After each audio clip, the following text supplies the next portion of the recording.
All right, everyone. Time to talk about Roger Stone, who was arrested yesterday. Some oddities with the arrest itself. I'll get into those.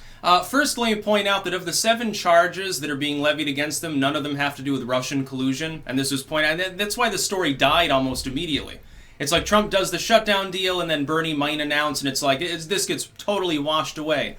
Roger Stone comes out. He posts bond, not bail. He can travel. He doesn't even have to put the money up because they're like, well, I mean, he's not exactly a flight risk, which shows that the court doesn't, I think, get taken in by the crap about, well, he's a Russian pawn. That'd definitely be a flight risk. Like Natalia and Boris are going to show up and helicopter him out to, cold Siberia into a bunker somewhere.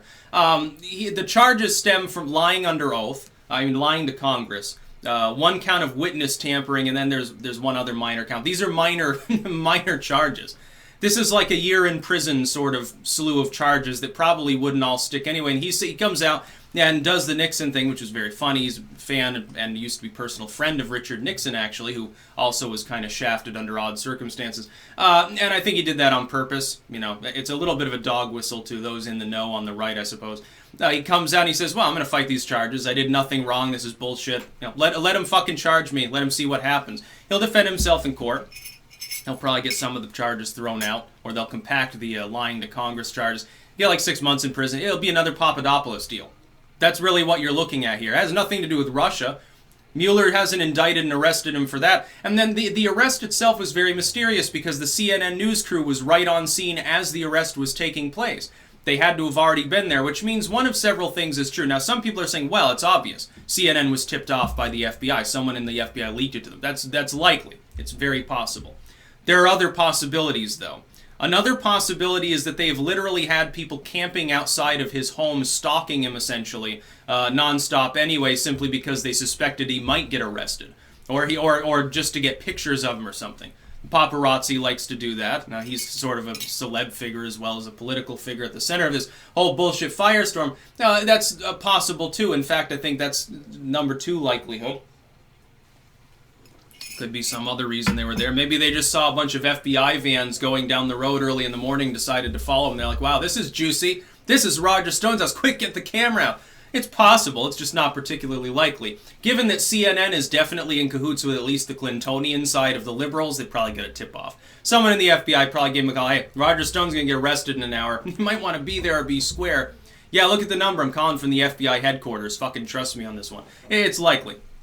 So that's a little bit of a breach of justice. I would think that needs to be looked into, definitely. And that was really what a lot of people on the right first fixated on. Then they realized, hey, the charges that are actually in the indictment, this isn't like espionage, treason against the United States. The liberals at first, before they knew what the charges were, they just knew that Stone had been arrested. Like, oh, here it goes. House of Cards comes crumbling. Mueller's going to get Trump next. Haha, it's coming in the next few days. Trump will be impeached. Yes, it's finally happening. We'll have him in a jail. Say, Orange Meanie will be out. And Mike Pence will be president, which I'm sure that they would like a lot more. Now, it'll happen. Then they realized what was in the indictment. They're like, oh, yeah. Oh, it's another nothing burger. And they immediately shut up about it, leaving only a bunch of right-wing pundits talking about it and scoring easy points by saying, look at the indictment again. Much like with Manafort and Papadopoulos and Flynn and every goddamn other person, nothing to do with Russia.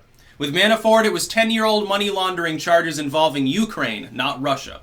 With Flynn, it was improper diplomatic sort of back-channel chats that involved several nations, including Turkey of all places. Not exactly, by the way, at the time, an ally of Russia.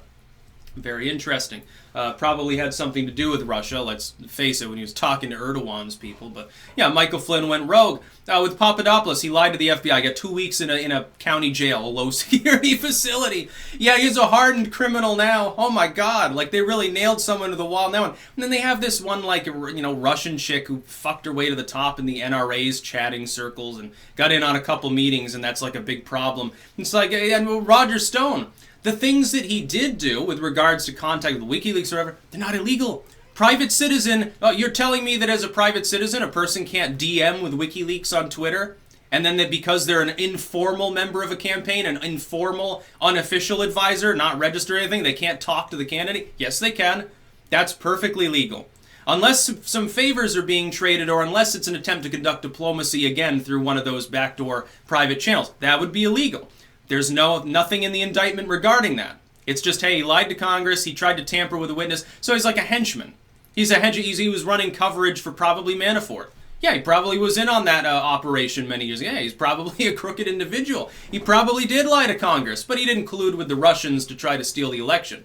So this, I mean, it falls flat again, time and time again. Every single time an indictment is issued, the liberals go crazy and say, well, this time it's the big one, and it's never the big one. It always has to do with charges that have nothing to do with Russia.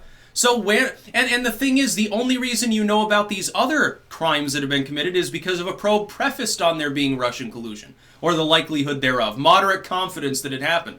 Where's the collusion? I want to see it, because I want to know that the probe was issued in the first place upon a proper warrant and not on a bunch of bullshit from the Steele dossier and other now discredited sources. That's about all. Peace out.